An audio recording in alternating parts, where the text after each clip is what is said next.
What is up, ball bags? JJ back here, run pure bets. Back with another live show. Break down a bunch of these MLB games today. Again, another day though, where you have like 2 early afternoon games, kind of, and then the rest are at night. I don't understand. I don't understand this like scheduling with the MLB that they've done in the last few Saturdays. Like on Sunday, they pound in early afternoon games, and like. I mean, I guess, maybe it's just me. Like, you got the Olympics later at night as well. So why would MLB not be scheduling a bunch of earlier afternoon games? I mean, either way. So you might hear my voice. I'm a little scattered.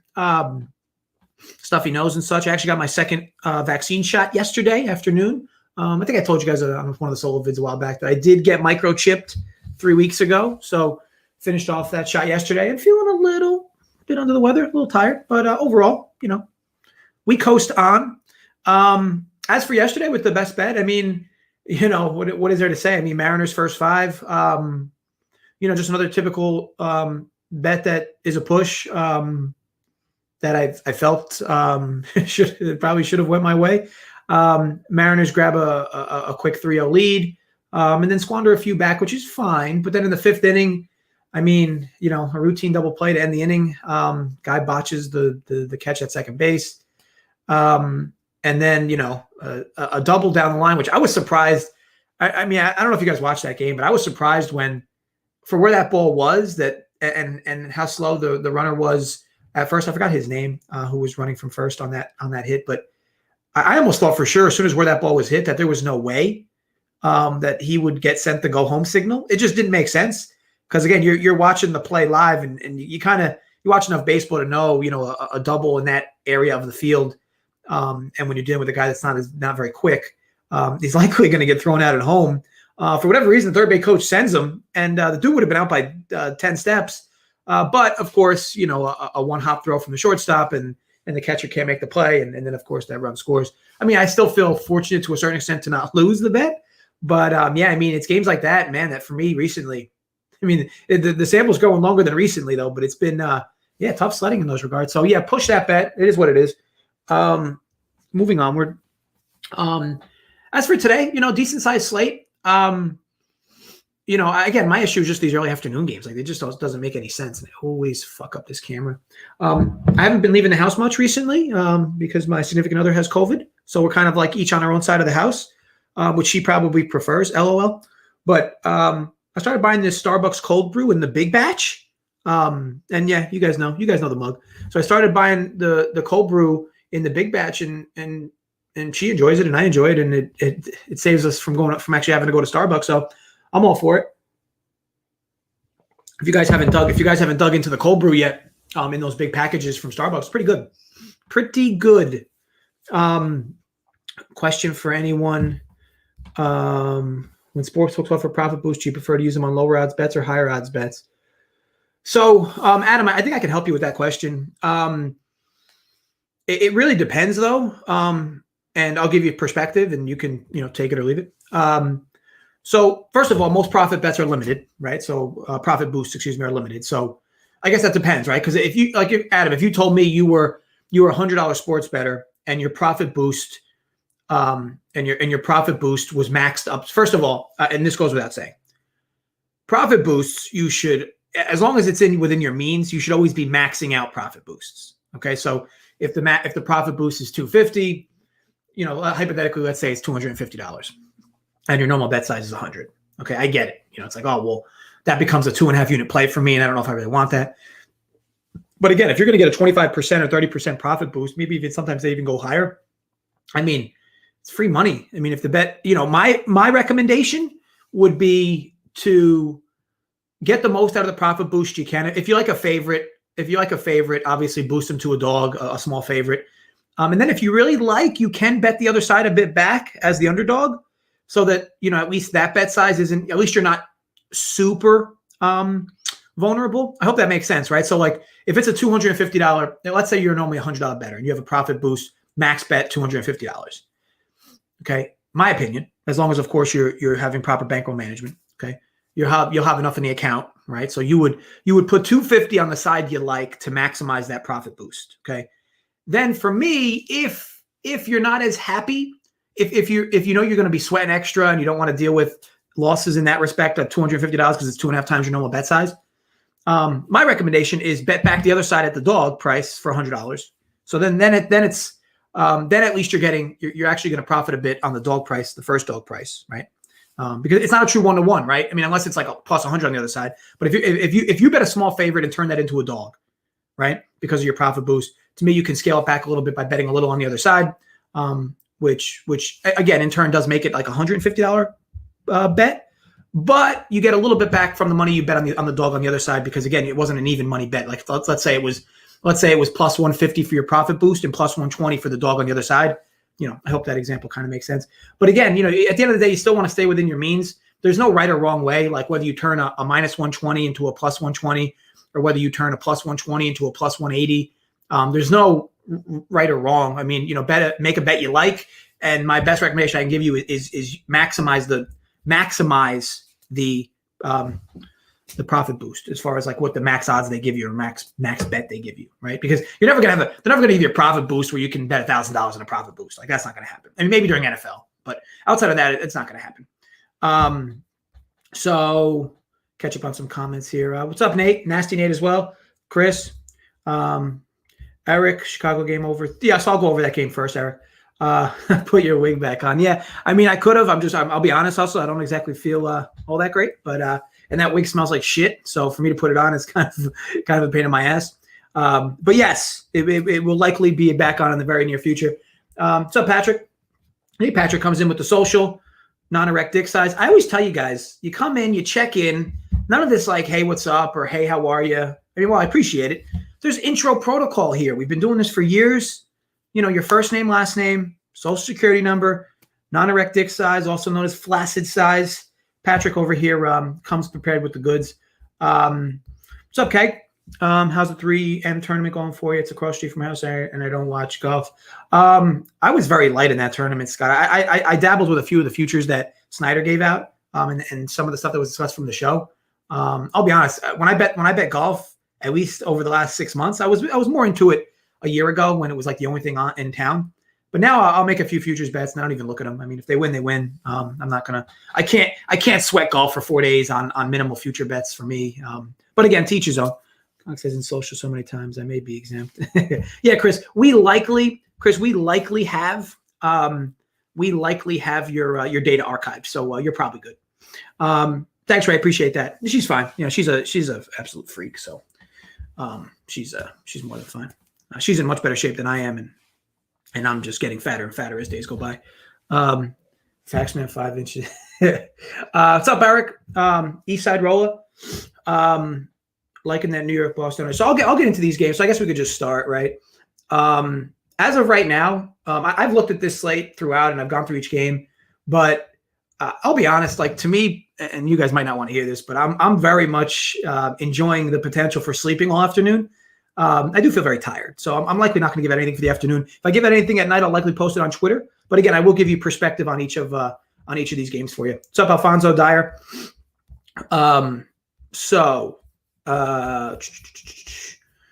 Okay, so Cubs Diamondbacks, Alec Mills, Merrill Kelly. So the interesting thing about Wrigley, right? Of course, the wind blows out and the totals get inflated. Here's my issue with betting Wrigley games or Wrigley totals when the wind's blowing out. I just think it's a tremendous amount of variance. If you're going to have guys that are going to hit 360-foot fly balls, the wind will most certainly carry that out of Wrigley on a day like today.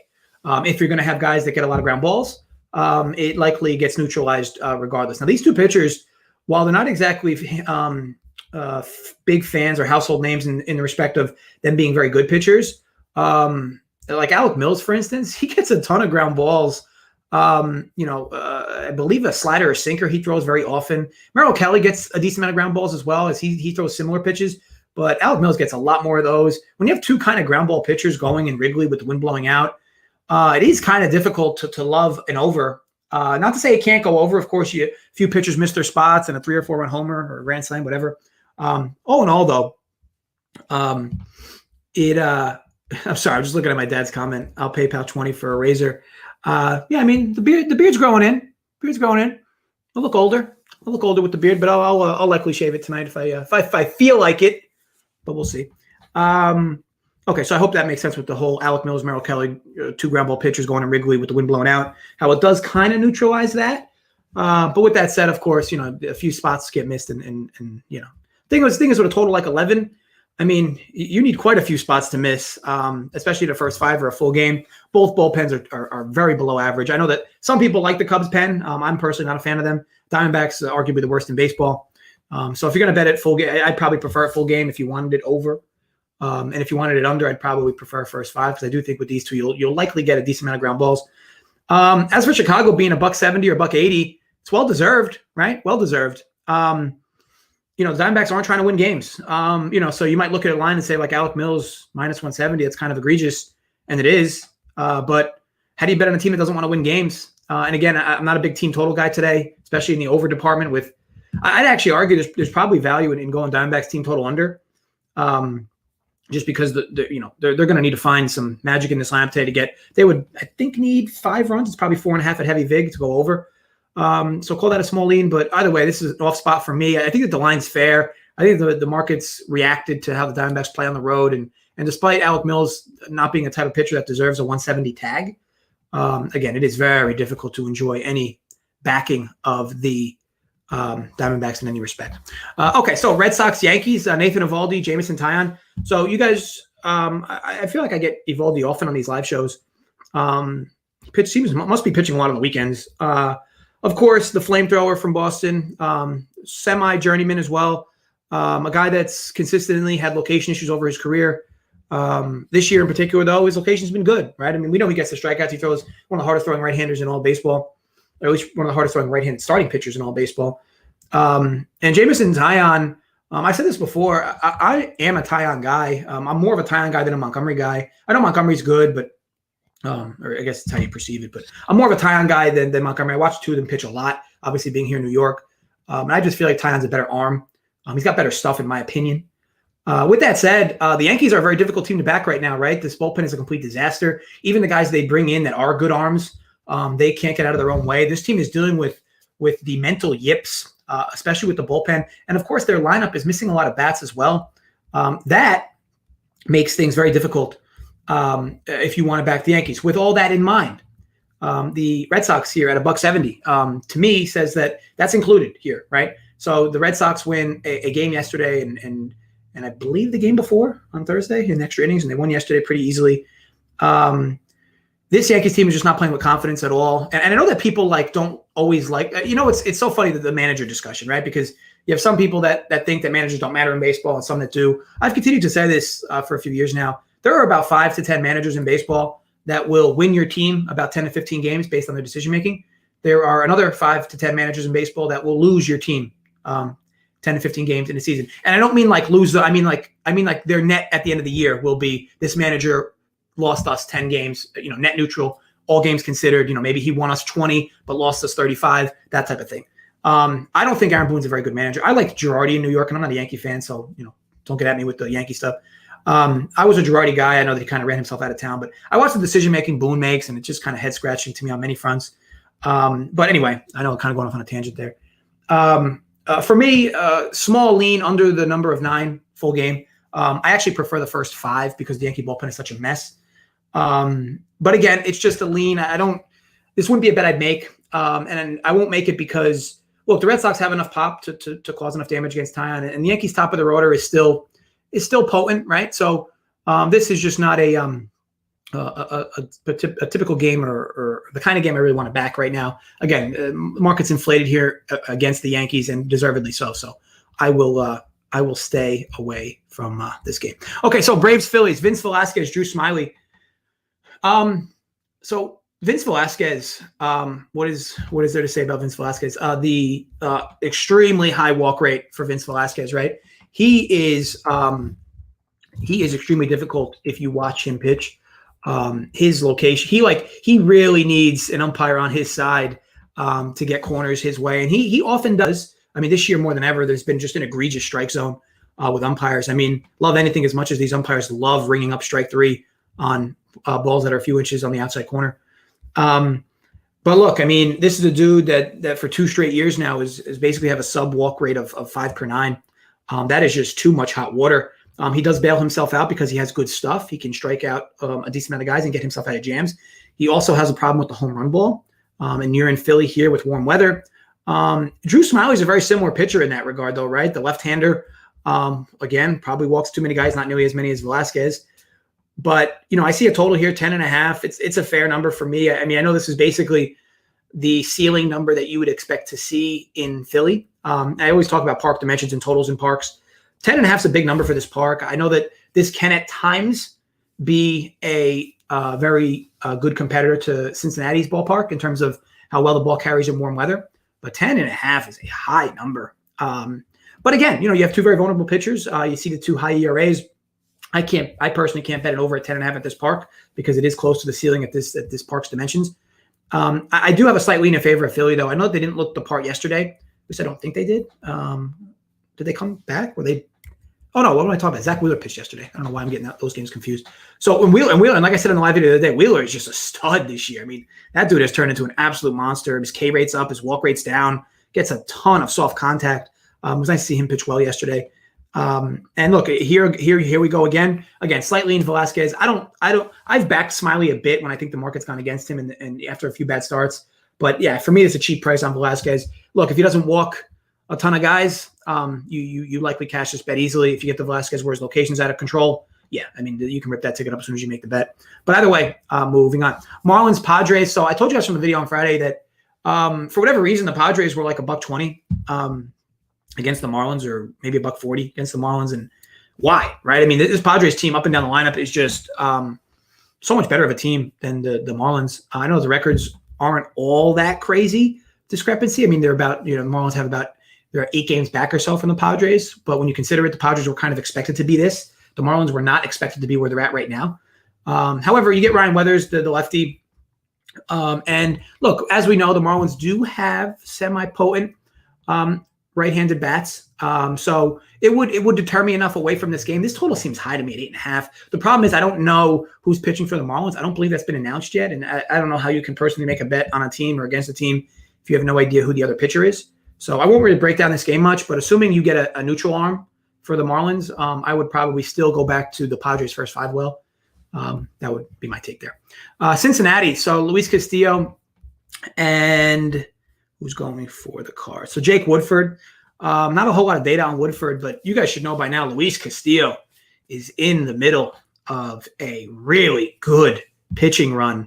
And now you're finally starting to see the market react to it. So I don't think before this start, the market's really reacted to how good Luis Castillo's actually been. I think he's given up, like 1 or 2 runs in each start, going back like 6 or 7 straight starts, something like that. Maybe he's had 1 bad start in between. But I continue to say, I mean, Luis Castillo is a guy that has some of the best stuff in baseball. He just seemingly can't get out of his own head. He's a bit of a loose cannon on the mound, and you can kind of see it. He's a super emotional guy.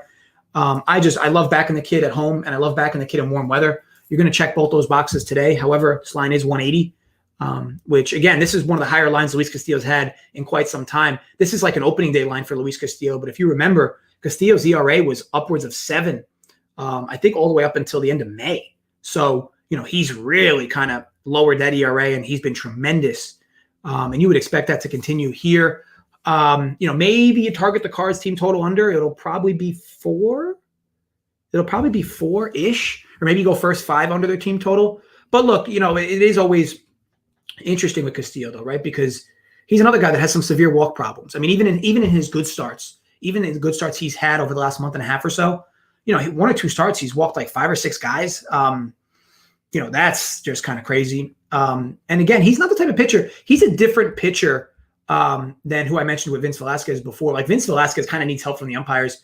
Luis Castillo doesn't need help. He's just I watch him pitch, and to some of the things I just can't understand. Like he'll go up 0-2, and then he starts throwing some weird junk. Next thing you know, it's 3-2, and then he walks a guy on an easy ball 4. But again, as far as like how his contact rate goes, he's been tremendous. I mean, there's been very little hard contact against this guy going back almost 2 months now. So look, kudos to him. But this is a fat line for me. You could maybe argue lay in the first 5, a half run, but you're going to lay $1.40. To me, it's warranted though. He is a much better pitcher than Woodford in Cincinnati. Is a bit Jekyll and Hyde, right? But they're their sticks are more live for me, in my opinion, in this matchup. So to me, you're getting a better lineup, getting a better starting arm, much more confident starting arm. I really like the Reds first 5 here, laying the half run, even though it's about a little bit of egregious vig at about penning your book about $1.35, $1.40. Okay, so Indians Rays. What's up, Nathan? Tom Rich, I took Philly minus 120 Brewers. Like them, Dom. Good stuff.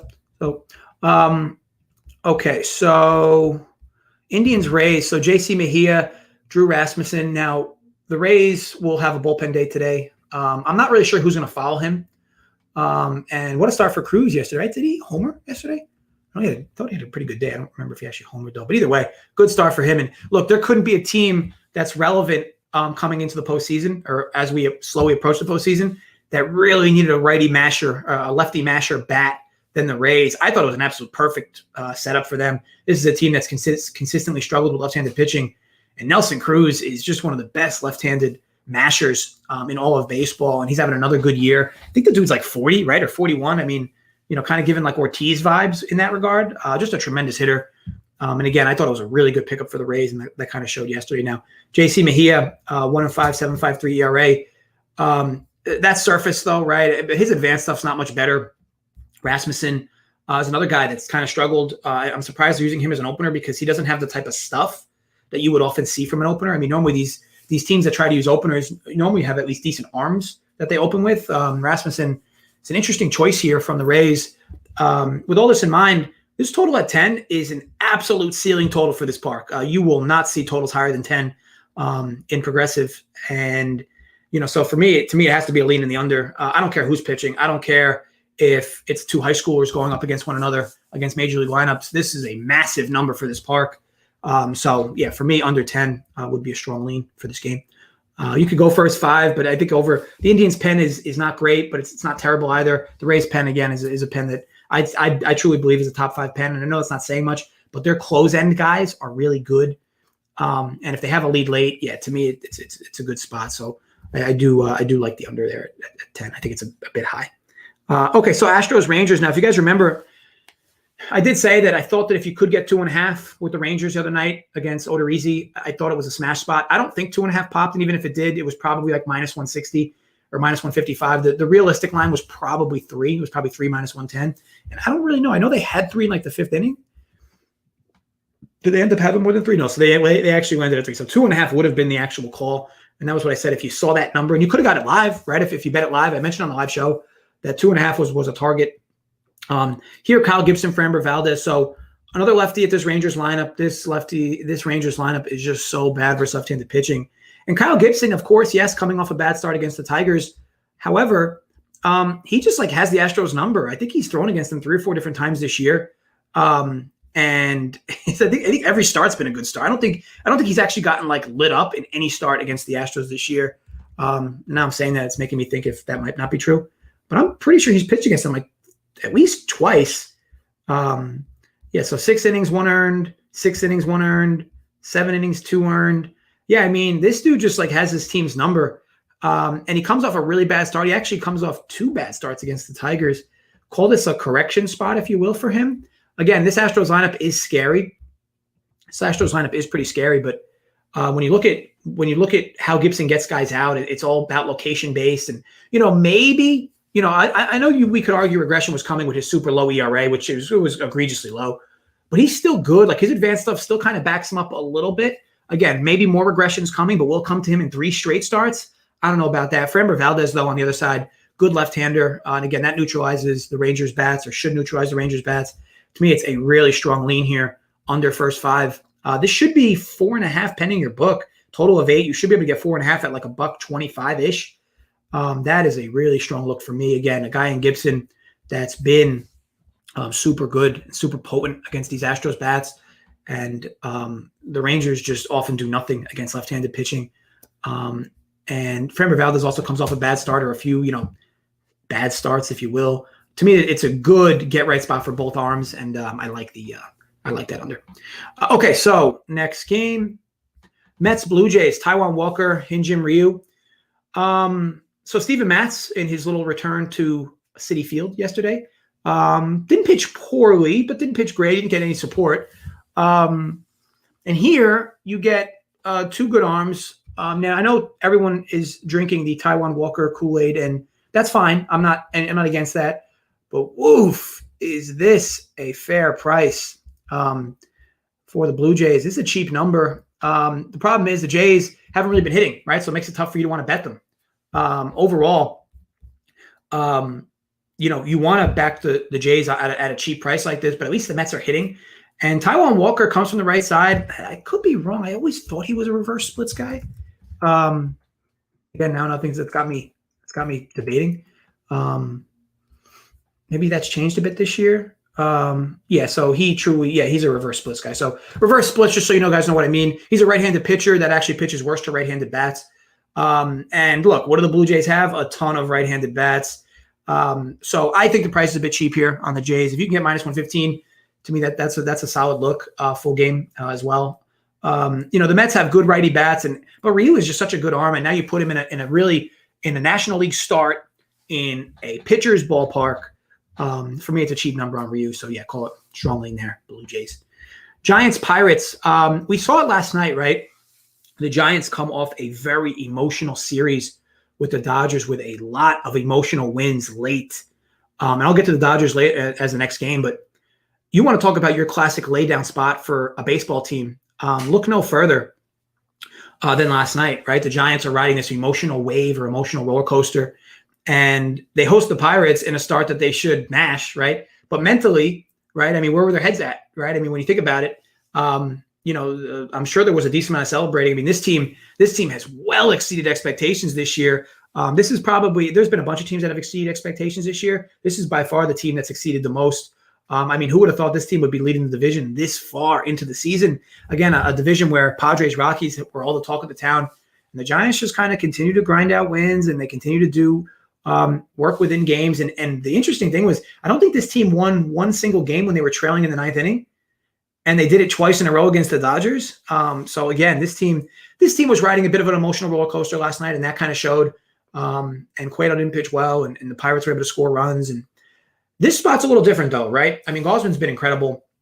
But man, when you see a number like this, I mean, the Pirates team total's got to be 2.5. It's got to be 2.5, right? I mean, that is just a crazy low number.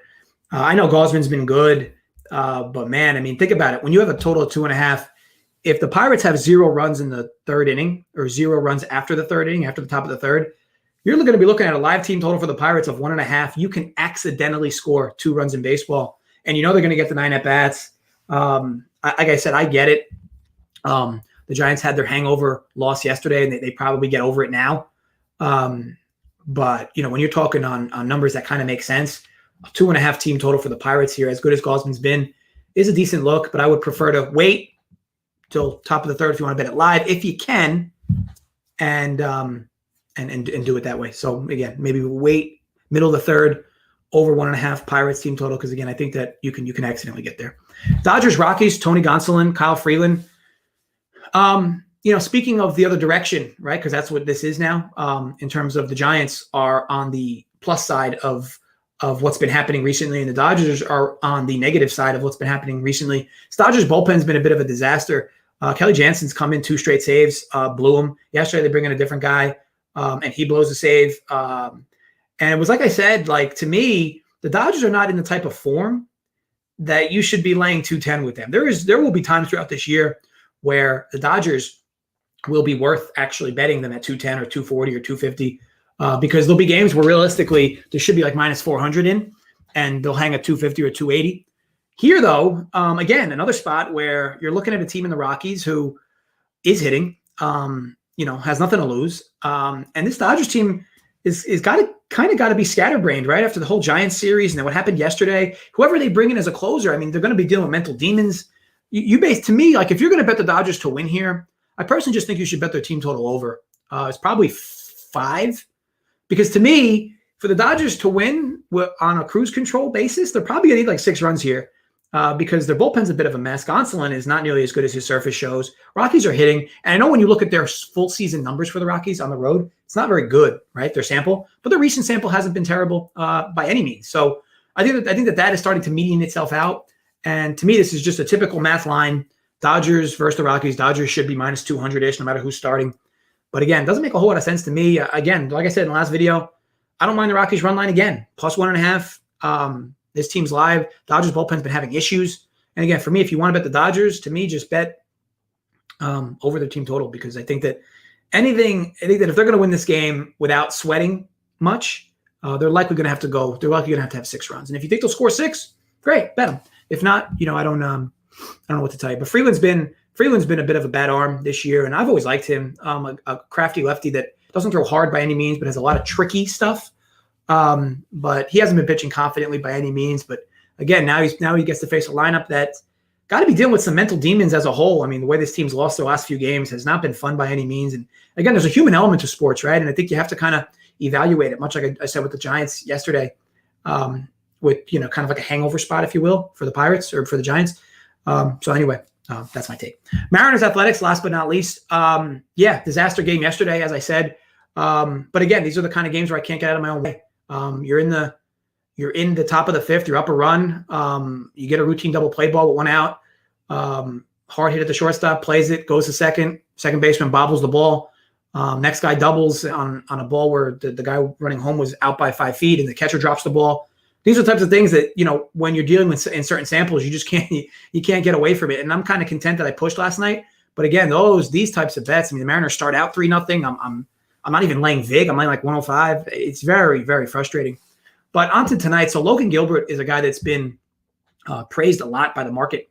And hence why this line is so small, right? Because Bassett's a good arm. But for me, with the Mariners at home, I don't really love the fact that they're this small of a dog in this spot. Like, I like Kikuchi yesterday's start because I felt like there was a good chance he would outpitch Montez. I don't feel that same way about Gilbert outpitching Bassett here. And the ball was kind of carrying out yesterday in Seattle. I know that this total's low at 7.5, but this is a typical, low total for Seattle. With the way this has moved, I kind of like the over at 7.5. I think that the ball was carrying out yesterday. I mean, there was some no doubter home runs in this park, and the weather's going to be very similar today. So yeah, I mean, I call it a small lean on the over, but I know that people like Gilbert, but you got to remember, when you're betting a team like the Mariners, you're not always going to make a whole lot of money betting a team like the Mariners as a small dog like this in a lot of spots. Okay, certain spots make sense, right? But not every spot makes sense. And Bassett's been good. But overall, I think this line is fair enough. I'd actually slightly lean Oakland at this price. I'm seeing 121. But overall, I like the over better at 7.5. Because again, the game yesterday, the ball was just kind of carrying out. There wasn't even a lot of hits, and the runs were kind of getting there. So overall, that's my lean. So that wraps up the video. I wish you guys all nothing but the best of luck with all your bets. And look, at the end of the day, be sure to always gamble responsibly. I'm not going to have a best bet today. Again, I'm going to take the day off, kind of get some rest. Maybe even watch Game of Thrones. LOL. But yeah, look, overall, I wish you guys the best of luck with all your bets. Went through each game, maybe helped you move the needle, if you will, on some picks you were going to make. If I didn't, I don't know what to tell you. But yeah, I'll be back tomorrow with Holden and Joey. So stay tuned for that. Jay will be back live today for a UFC show. So, look forward to that as well. But overall, look, I wish you guys the best of luck with all your bets. Stay safe, folks. Run pure. I will see you all